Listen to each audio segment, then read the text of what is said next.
Well, good morning, everybody. Hello. Hi. This is lovely. Morning. Another virtual Zoom. Hands up if you love Zoom. Hello, Dan. Well, Hi. good morning, everybody. For those of you who don't know me, my name is Alison Kubler and I'm editor of Vault. We're really thrilled to partner with Melbourne Art Fair on their viewing and particularly for this conversation this morning. So let me introduce to you our fantastic speakers. This is like playing a quiz show. I love it. We've got Ursula Sullivan, director of Sullivan+Strumpf.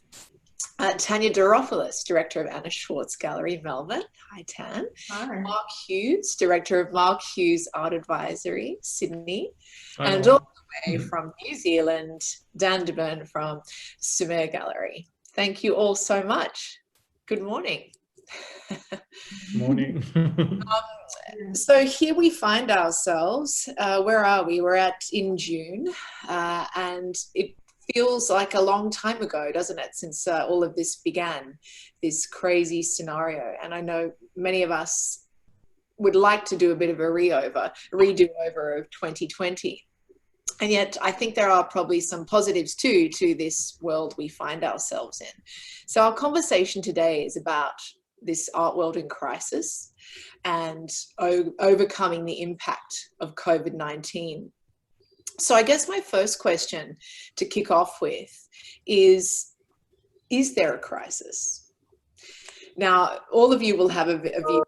So I invite you to put your hand up if you want to say something particularly. But I thought I might start with you, Ursula.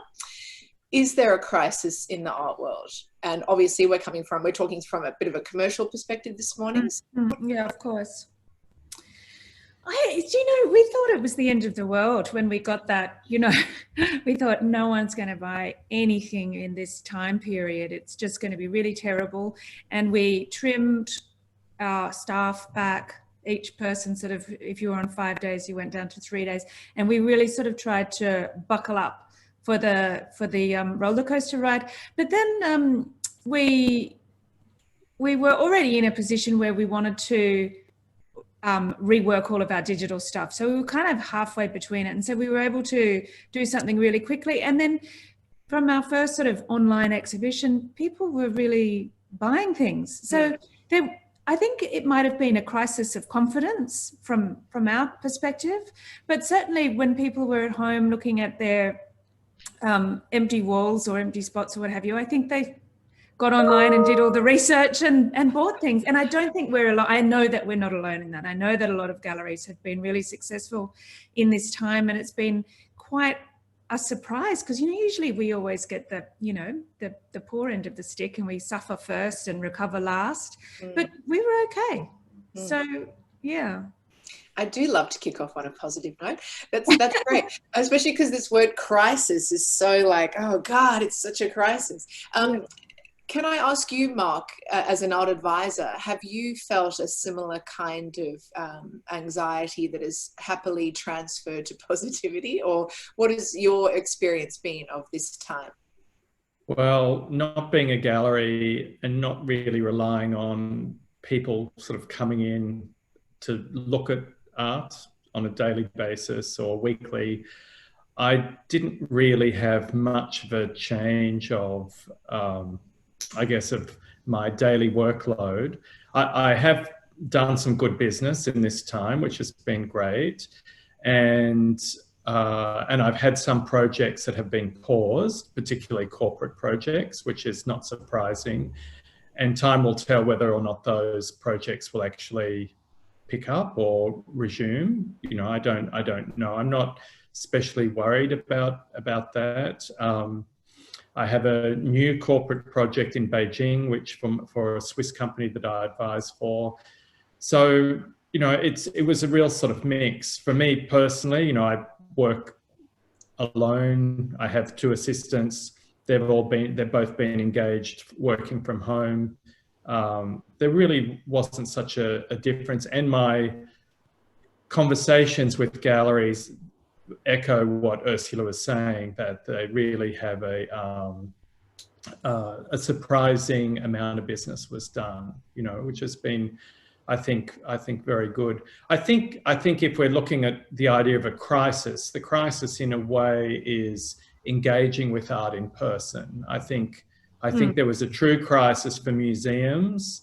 I think they're just grappling with how to respond to that, and we'll probably get onto those things later. But the crisis is in a personal engagement with art. Really, you know, I think we're all quite adaptable with doing work online. You know, we all had to upgrade our digital, you know, our skills to be able to do with it and to communicate in a different way. I gave a few of my little sort of classes via Zoom, which was interesting, but I did miss the engagement of people in the room. Yeah, that's it's an interesting point that you make, actually, because I think probably we are talking about slightly similar but different things between the commercial and public art realm a little bit, aren't we? So Tania, what has the experience been for Anna Schwartz, a gallery with, you know, numerous platforms, you know, spaces as well? How have you weathered the storm, I guess? I mean, I think like everyone in our sector, we had to make some decisions really quickly, and everything that Ursula said, you know, I relate to entirely. And the first thing was what to do with our current exhibition, the commitments we had to artists and to the physical presentation of their work, what it meant to potentially communicate that digitally as opposed to having people in the physical space. On the other hand, because there's never a moment to pause, because the calendar is so full and we're constantly moving from one thing to the next, you know, it did give us an incredible opportunity to reflect on what we've been doing, what we will be doing differently, questions that we've been struggling with for quite a long time, particularly in relation to, you know, expanding our digital presence, etc. Some work had already begun and had been, you know, we'd been working on things for over a year. But I guess the moment just has afforded us the time to kind of start to implement things. And I think that's something that's also been pretty useful for the sector broadly. And that's not just the gallery sector and consultancy that Mark's involved in, but also art fairs. And so I think a lot of opportunities are coming out of this moment of pause, you know, even just being able to speak to my colleagues abroad and in different cities for an hour at a time, when usually we're trying to do that, you know, in kind of 5 or 10 minute grabs. I think that sense of deep engagement with our community across the world is really valuable. That's interesting to hear. Well, and that would lead me to you, Dan, then, being in New Zealand. And of course, New Zealand went hard and fast, lockdown. What was that experience like? Did you feel supported? I mean, it was pretty quick, wasn't it? It was like something coming down and you're shut and done. Yeah, listen, there was I think for a lot of us in the gallery sector, you know, the monthly really hard for us. We actually felt that uncertainty around this is with the US travel ban, and that was actually the time when it was actually the quietest for us, and things ground pretty much to a halt for us immediately. And so in terms of support, yeah, we were supported in New Zealand. I think that the government had a very much a stimulus approach.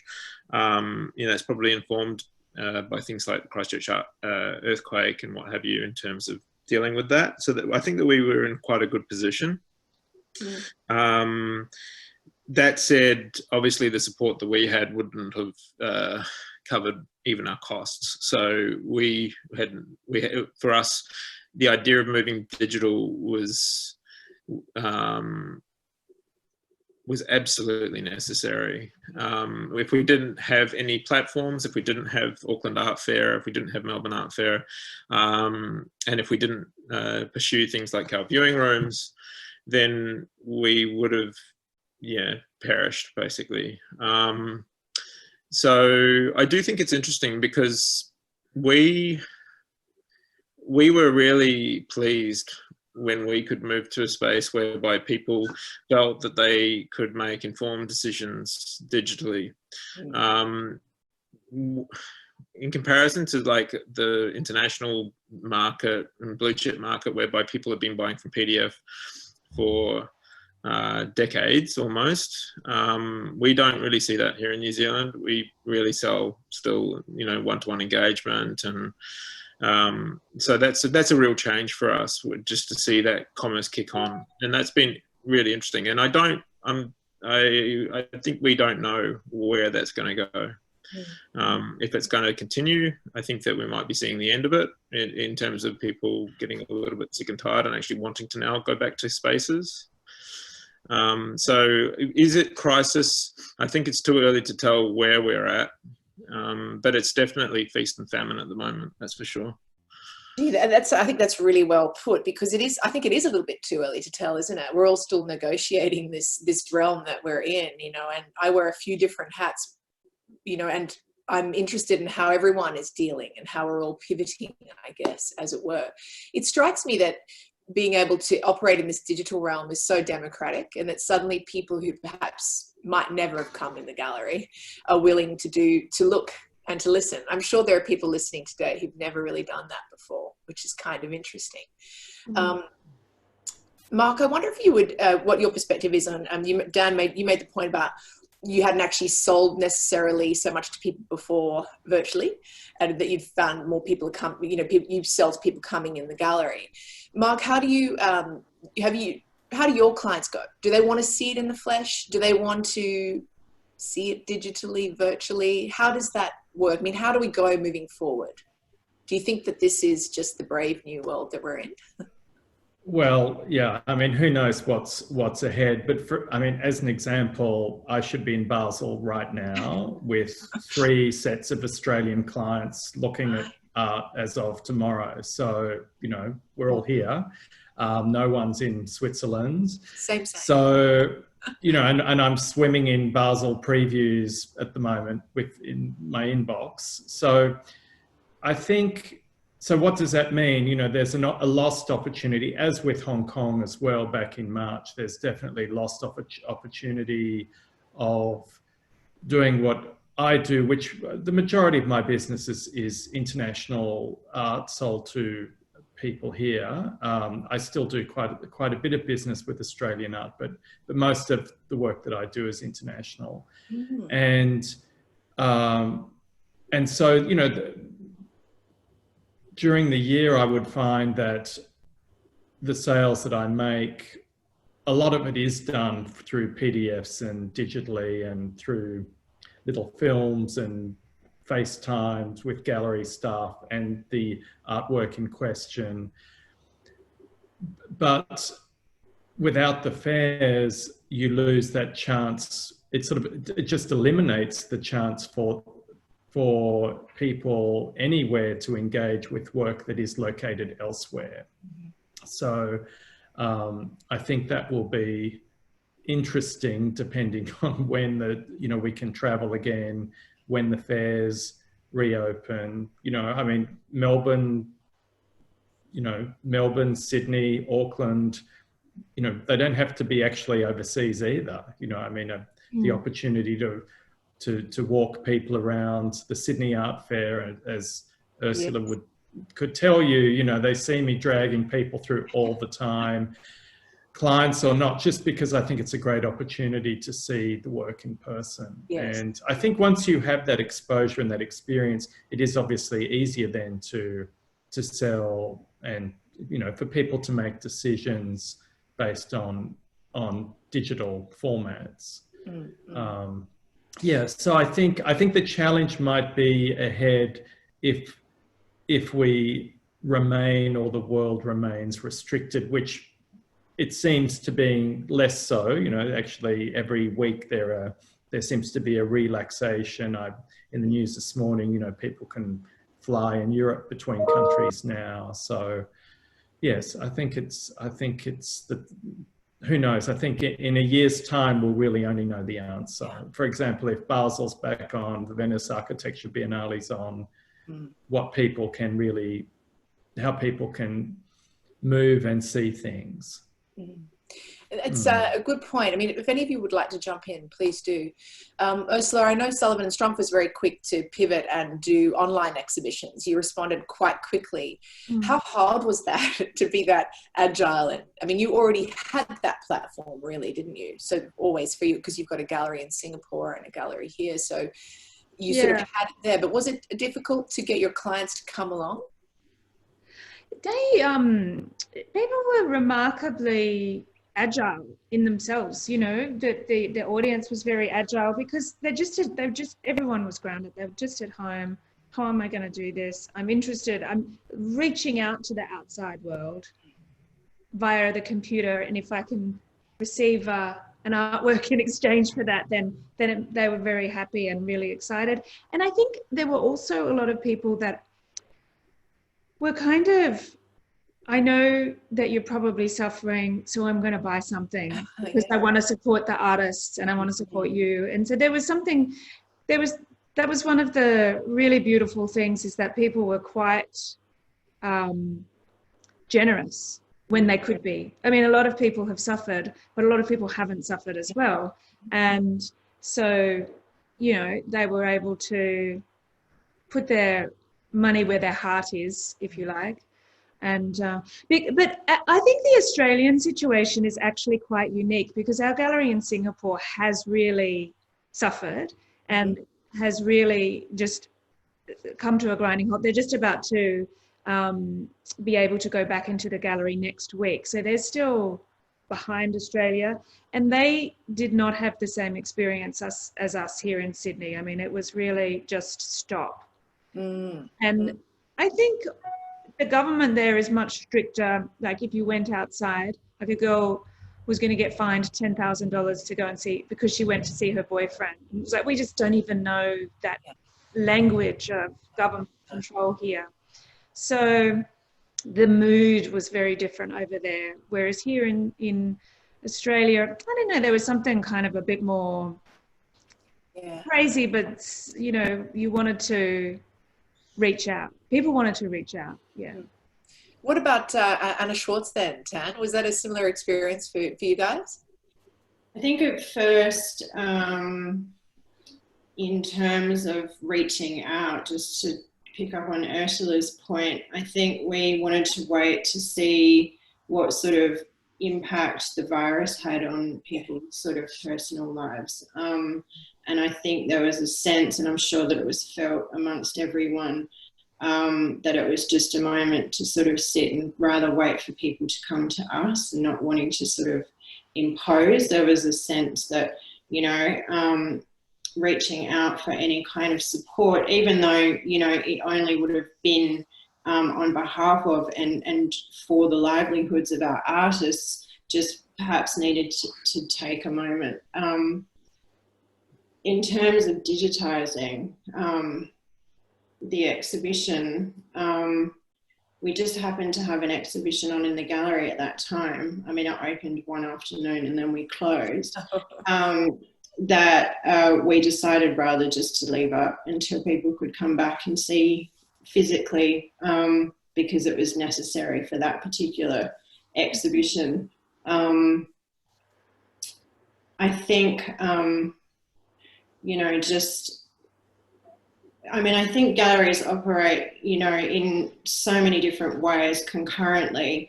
There's the commitment to the exhibition in the space and the work. There are also all of the sales that happen, you know, around that. There's also, you know, other ways that artists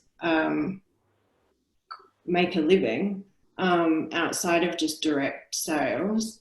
And I think that for us, we just, I mean, look, it just all kind of continued. In some ways, you know, I can entirely relate to Mark. You know, my sort of day-to-day working life didn't change at all, except for I had to juggle this kind of strange domestic space like we all did, you know, with all sorts of distractions and, you know, people walking in, beings, and I'm lucky that no one walked in today. But I sort of, unfortunately, didn't have the time to really engage in all of the content that was all of a sudden available. I, of course, am really aware of what, you know, other galleries and art fairs and what everyone's kind of doing. But it's only really in the last week that I've been able to turn my attention. And I've actually sort of been able to spend a lot of time just taking up almost like a survey and trying to understand, I think like yourself, Alison, what people's experiences of this moment have been. And I'm kind of, I mean, I know that we don't know how this will manifest. I'm acutely aware that, you know, our cultural landscape in Australia is heavily subsidised by state support. I'm definitely concerned that that's going to radically change, and I don't know how that's going to affect all of our artists. But I am pretty excited with the shift that's happening. I think that largely, you know, the art world or art worlds, and certainly the gallery sector, has been operating still in a kind of 20th century model. And I think the sort of the speed at which everyone's had to kind of embrace the 21st century wholeheartedly in terms of doing business is really exciting. I think that digital practice that uses, you know, the internet and Instagram as mediums is really exciting. I think that there's a whole new sort of sector opening up for consultancy, criticism and curation within that realm. And I think that that kind of opens things up on the one hand, where on the other hand, things might be kind of slightly closing. But, you know, I just think, yeah, it's going to keep evolving. And we're lucky in our sector that we can move quickly and that we can be very flexible and adapt, and that galleries are essentially built on resilience, as are artists' practices and careers. I feel for my colleagues in the museum sector. I think that having to respond to daily changes is much more difficult when you're, you know, heading up, you know, a very large entity. Yeah, I think that's a really good point that you make. And I mean, I, for one, receive so much content already in my inbox because of what I do, but I suddenly got so much more content, you know, like a huge amount. And I definitely have not been able to wade through all of the interesting things that artists have been doing. And I know galleries, commercial galleries and public galleries have been asking artists for content and things that they can post. It's fabulous, but really overwhelming. And I think there's this kind of feeling where you've got to make so much. People want content, they want things, and I'm like, oh, do they? I don't know, do people want to do that? It's hard to know, isn't it? Like, it's a lot of material coming through all the time. But I think you make a good point about you know, these 20th century models. Ursula, what did you want to say? I was just going to say, you know, with the deluge of information, I think people like what they like. Yeah. So if you are interested in Anna Schwartz and you want to be up with the Daniel von Sturmer show, you will embrace that content and look at it, and you won't be able to go and see it in the gallery, but look, they've done these extra things or whatever it is, and so I can find out more about something that I'm already interested in. So I think, I mean, it is bringing in, it actually has brought in a lot of new people to us, but it has also enhanced the people that we regularly engaged with, and that they go, wow, you know, this is almost better than coming to the gallery, because now I can listen to an interview and I can see inside the artist studio and I can do all of this, and it's a little bit more time efficient because I don't have to get off my backside. And Not everybody, but it's some people, yeah. Yes, yes, no, but I think you're absolutely right. And there's that democratic thing again. Sorry, did you want to say something?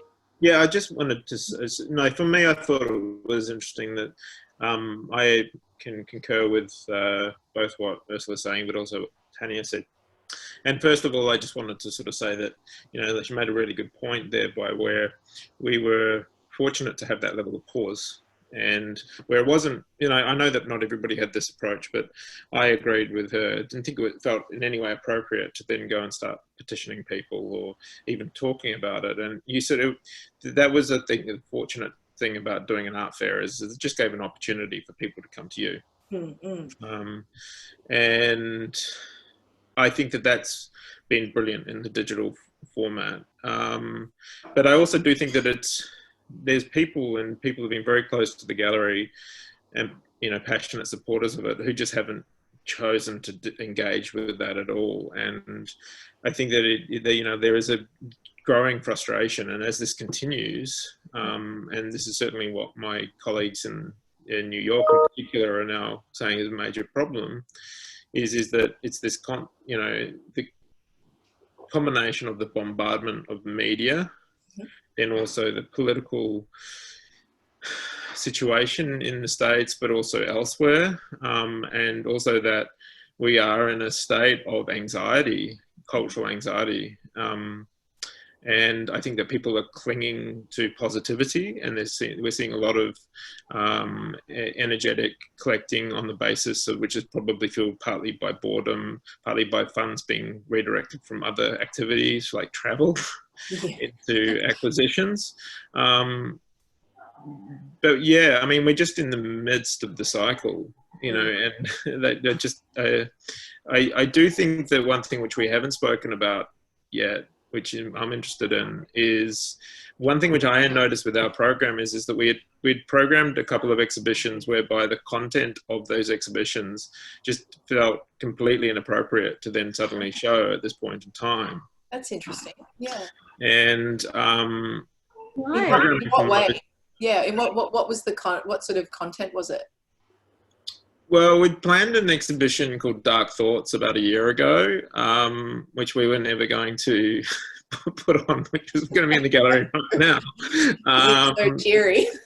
Yeah, we are probably going to do another slightly provocative titled show, but nothing so morose, I would dare say. I don't think you can do that to people at this point in time, even if people are feeling that way. So, I think that we are incredibly lucky that we live, like most of commercial galleries in this part of the world, but just by our very natures are designed to be agile. We use that time to really gear up, and it's been like move into the 21st century has been great. I do think that it's not going to replace the gallery experience by any means.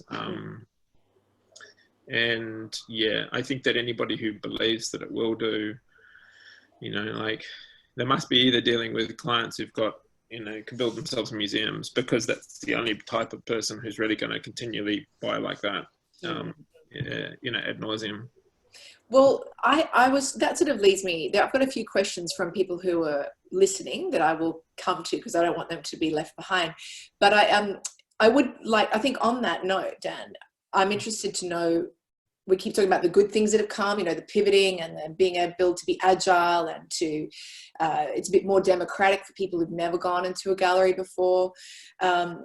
So what are the things that we've lost? Okay, so one of the things I think we've lost, I think you just struck on it, is this kind of the serendipity, really, about going into an art fair, walking, as you would do, Mark, with a client, and suddenly the thing that you least expected them to relate to, they do. And there is that beautiful serendipity about art. So I'm curious to know what else you think we have lost. Obviously, this lovely haptic physical connection. What else? Is this directed to me? Or well, anyone really, yeah. Because I'm sure you've all got feelings of your own about going into a public space or going into a commercial gallery or going into not a studio for that matter. Anybody? One thing that I have been thinking about a lot, I guess, because we were about to launch, you know, numerous sort of international collaborations and initiatives that were not art fair related, is how we successfully export Australian art and culture. That's one thing that, you know, I'm sort of thinking through at the moment. I think that, you know, exchange and collaboration can still happen without having to be physically present, but it's very different, and how to do that in a meaningful way. The other thing that I'm really worried about at the moment is how much artists are being asked for content and they're not getting paid for it. And I'm really concerned that we are just spewing content for free into the digital space, and that very quickly we can find ourselves in a situation where artists are earning less than they do now, which is already problematic. And how, you know, I think content should in fact never be free, and that all artists need to be paid for the work that they do, not just the work that they make and sell, but all aspects of their work. I mean, it's so true, isn't it? I mean, we're all watching Netflix and everything else for which we happily pay and stream and binge watch. It is an interesting dilemma, isn't it, about how we maintain that. And there's that knee-jerk kind of impulse that a lot of people had come out, and I think that some people have done the platforms very, very well, and they've really focused on quality. But I do think that a lot of the kind of approach has been provisional, and I think that the lack of editing on some things will actually have had a repellent kind of experience for a lot of people. And that I have actually heard from people who've just said, "I'm out of it," you know, social media, nah. You know, and I think that we're just bombarding people, and it becomes like boring, you know, like, because it has a lack of direction, it has a lack of focus, and it has, you know, lack of punctum or something. Ursula, you were going to say something. Yeah, we actually made a decision to pay the artists for content that they create. And, you know, so for example, with our Darren Sylvester exhibition, we wanted to do a film in the studio, and there was no way that we could get anybody there to do it. So it was like, well, Darren, can you do it? Our budget would normally be X. We'll give that to you. That's great. Yeah. So you have to do that. You have to pay people. And if people write an essay for the magazine or whatever, you've got to pay them for it. I mean, you can't be too flamboyant if you're going to be paying everybody, but you've got to, yeah, I agree, Tania, and we believe in that wholeheartedly. And it's I mean, we don't pay them to make a playlist or anything like that. Something I actually pay for that though. Yeah. No, but I think you make a good point, Dan. Like, a lot of the quality is sort of random. It's like the whole thing will be like some hilarious TikTok at the end of the day, and we'll look back in 2020 and think, what on earth actually happened in that time? Weird one. It is, isn't it? It's kind of interesting. Let me address this question because I think it's a good one, and you guys have sort of touched on this, but it's about how the downtime, I mean, you've all spoken about downtime and how useful that has been. And I know for myself that it's been really great to have time to actually think and to think about ideas and concepts. But will it make you rethink your offerings to alleviate gallery and collector fatigue? Or do you think that you will look at homegrown talent more consciously and put more focus on the gallery experience? I think what the question is this experience about being a bit more internal, looking inward, staying where we are? Is this time to think more about local artists? Must we keep fostering these international connections? Anyone can answer that. Yes, we need to foster the international connections. Absolutely, we do. You know, we can't. You know, we're seeing, like, my experience of both doing the Auckland Art Fair and Melbourne Art Fair is just that the markets are becoming, or collectors are becoming even more parochial as a result of that. And that's, I think, driven by a number of things. One of them is the uncertainties around international transportation and costs associated with, and those practical sides of things. And also then it's also the idea of supporting local, and I think that's great, and I think that that's actually a conscious effort. But I think that it's really important to remember that when we make work, we should always be judging ourselves by our best international peers, and that if we don't have that connectiveness with the best work that we can show, irrespective of where it's made, then our worlds will sort of become more and more closed. Mm-mm. And isn't that one of the lovely things about what's happened now, is that, I mean, it's always been this Australian condition, the tyranny of distance and being so far and all these things, and we seem to have been able to negotiate relatively well. And certainly I would say in the last 10 years, we've been traveling more than ever before, and galleries have been participating in international art fairs, and suddenly that's all put on pause and hold and you can't go anywhere.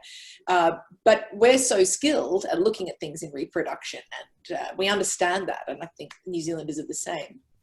So we can certainly use that to our advantage, can't we? We can actually use that to connect with international galleries really well, I think, that connection. Mark, I saw you nodding. What do you think about this talking to international? I mean, you've got clients who want to go overseas, don't they? They want you to take them overseas to see what's happening overseas. That's not going to stop.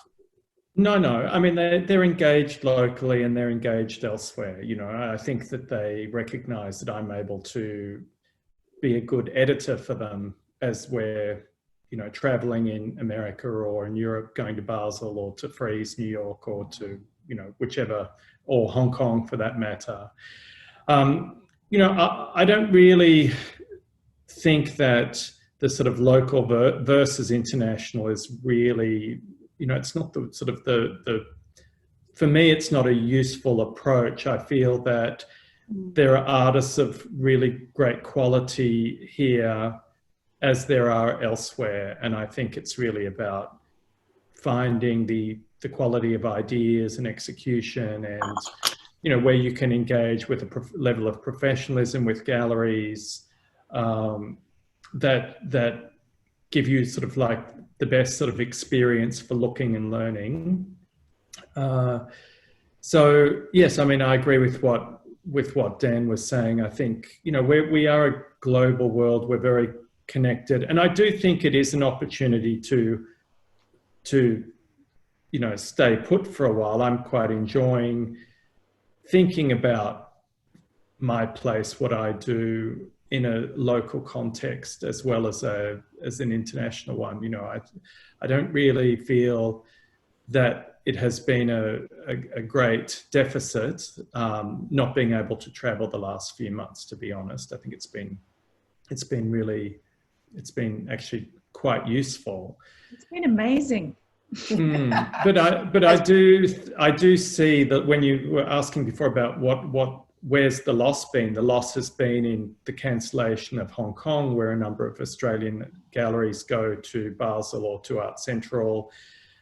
You know, that's for those artists, that's a real loss, not just of income, but obviously exposure to a wide range of collectors. And the same will happen for any fairs that are cancelled from now on, you know.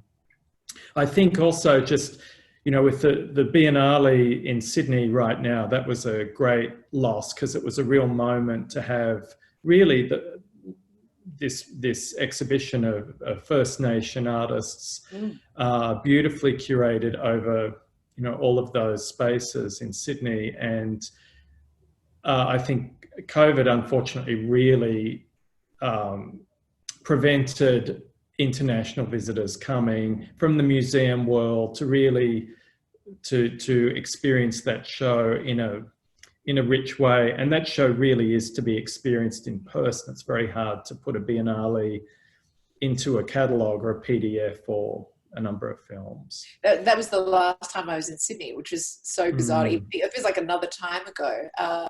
It's interesting that, I mean, so if we are, I know I've been looking outward and looking at the rest of the world and loving trawling through commercial galleries who've given you access to things they wouldn't normally give you, and same with public institutions. So if we're looking out and seeing all these things, I'm interested to know from your commercial perspectives, and this is a question, has the lens been turned back on Australia in the same way?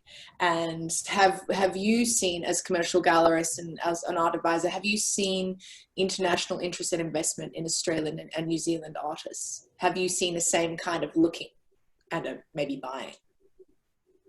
People from overseas buying from us?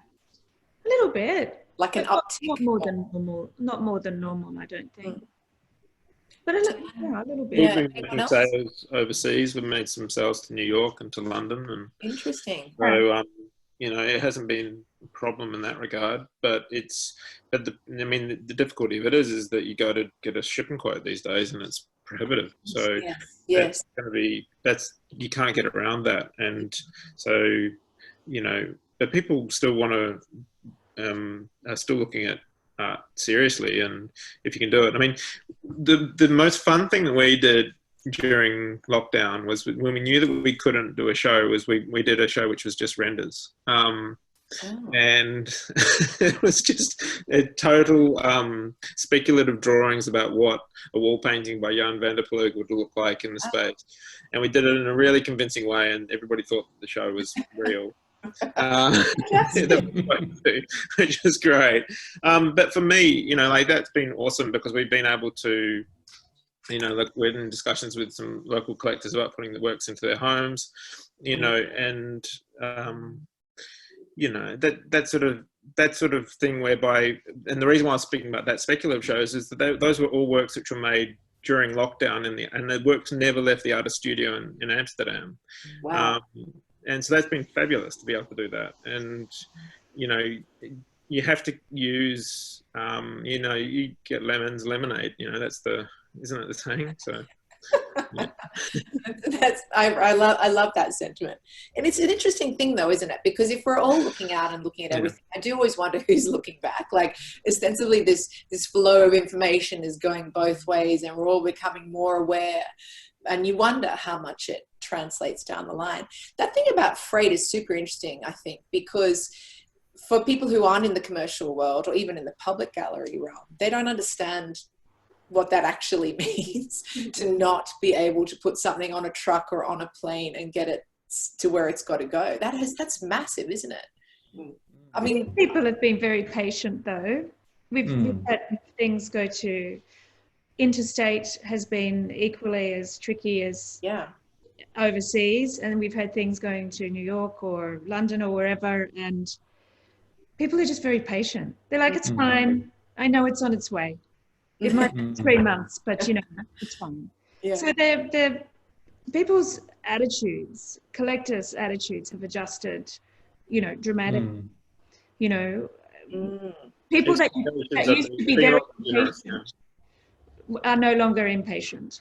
Yeah, that's good to know. Sorry, Dan, you were saying you felt the same thing? People are less impatient or more willing to... I wouldn't say that they're impatient. I'd just say that they're being very patient. Yeah, being patient. Yeah. What about you guys, Tania? Do you feel the same? There's like a slightly more relaxed attitude to things? I think as soon as you put COVID into a text or email, you sort of get that, of course. Yeah. I know it's weird. I've had that from shippers when you've had a work sitting in Auckland, waiting customs clearance for 48 hours, and you're like, COVID? And they're like, yeah.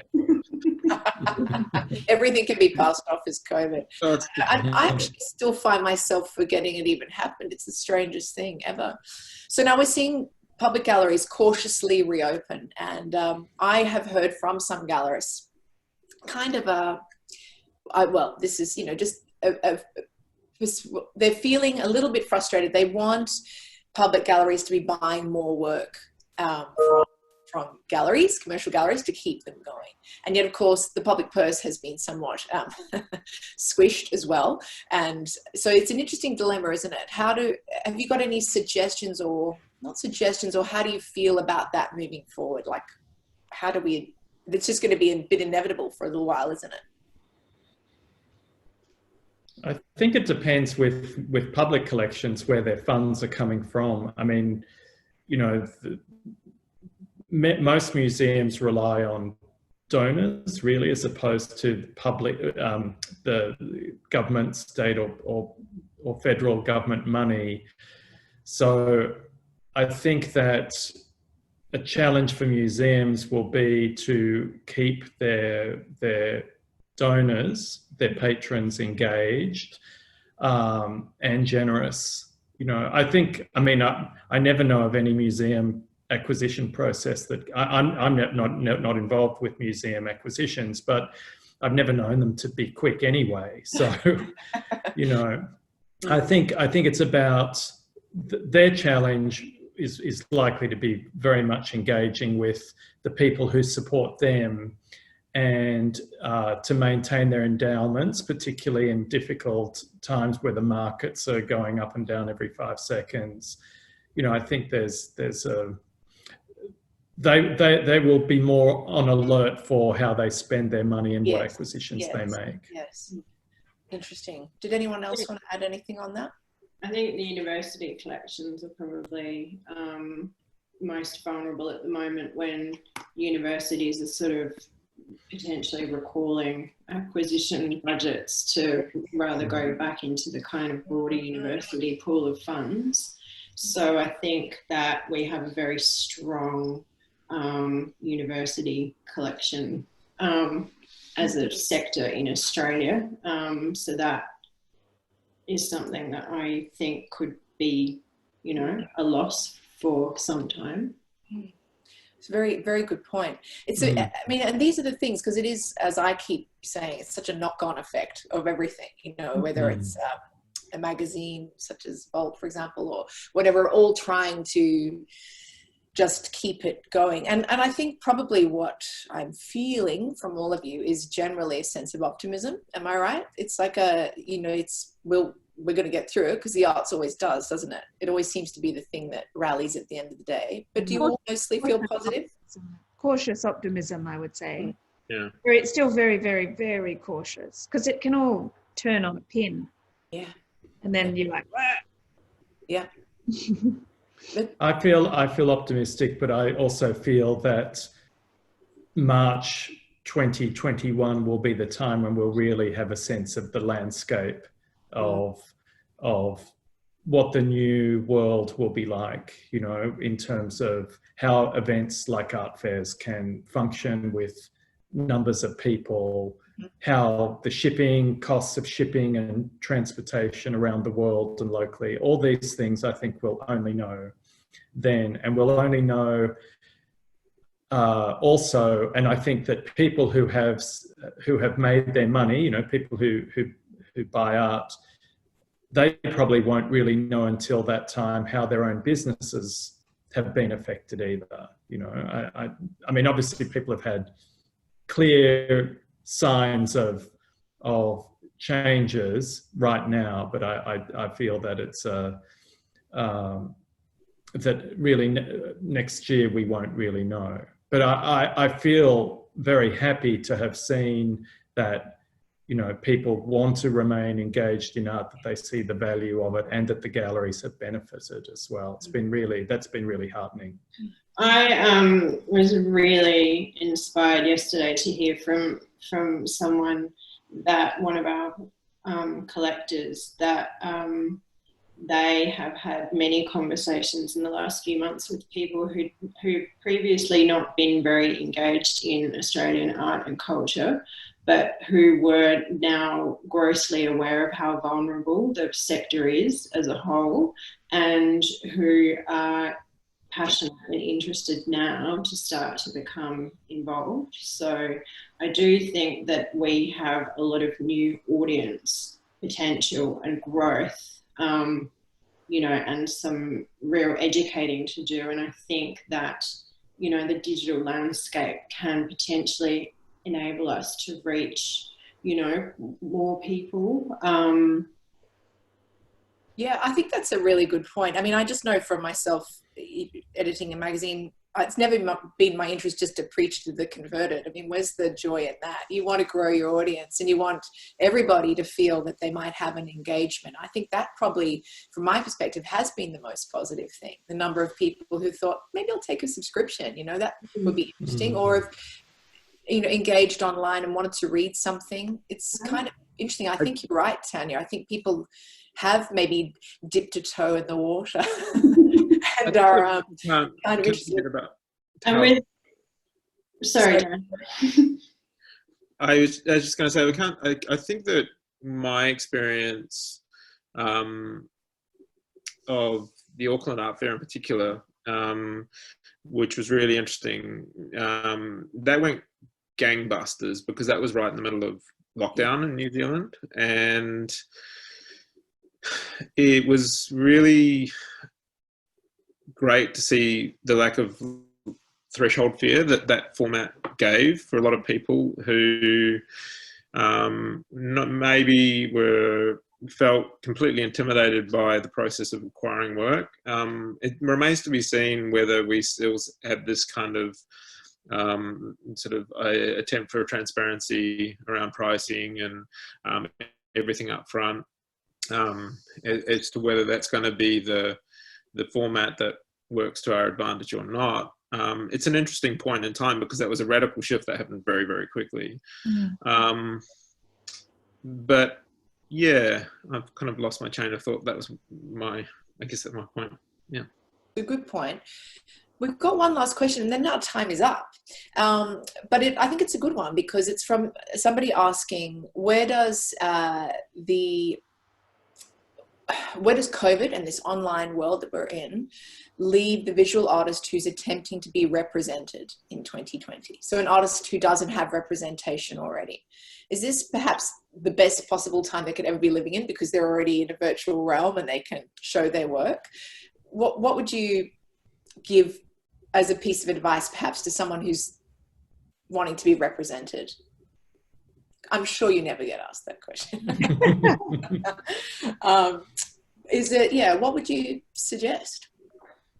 My advice would not be any different to what it always is, and that is that the most valuable and important community is the artist community, and that artists should always be part of their artist community.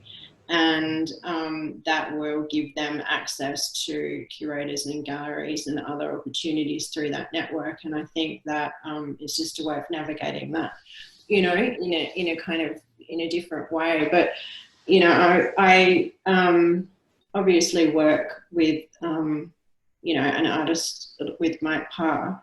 And I think often about all of the remarkable international projects he used to do and all of the relations he has, with artists, his peer group throughout the world, and has since the get-go. John Nixon is the same, and all of that was just done by sending letters to each other, which then eventually became faxes. So I think artists always have a way of connecting with each other, and they always find a way to form a community.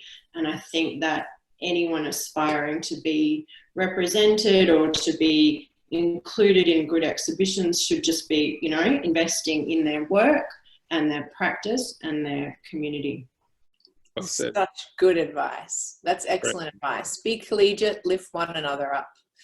I think we're going to leave it there. Look, I honestly can't thank you all enough. Thank you for being part of this panel. I'm sure you've all done quite a few now, I think, and it can sometimes feel repetitive, but thank you all so much for giving your time and energy today. Thank you, Ursula, Tania, and Dan, all the way from New Zealand. It's been great, and I think my takeaway is things are going to be okay. We're all going to hang in there. So thank you all so much. I know this will be available to view a little bit later on Facebook, so we can all watch ourselves again. And thanks everyone for listening, and thanks Melbourne Art Fair. Bye. Thank you. Bye-bye.